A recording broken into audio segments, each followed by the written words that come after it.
Hey guys, I got a quick review today of the Retekess lavalier microphone. That is actually what you are listening to right now.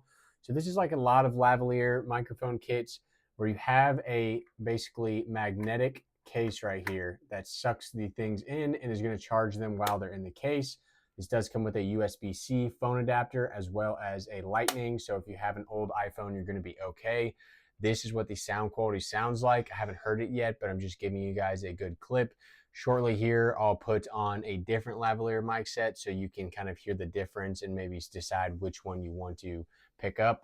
But overall, these are not too heavy. I hate when they kind of pull down on my shirt, and these ones this is really not that bad.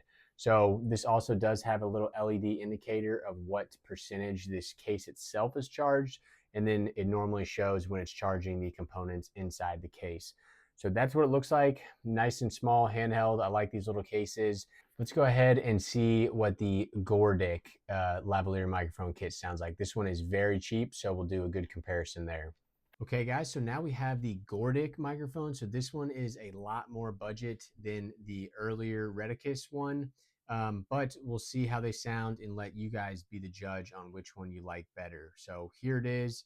Quick talking on this one. This is a lavalier microphone as well. Pretty light. You can clip it on the top of your short or in the middle right here, and it has a faint green LED indicator letting you know that it is connected.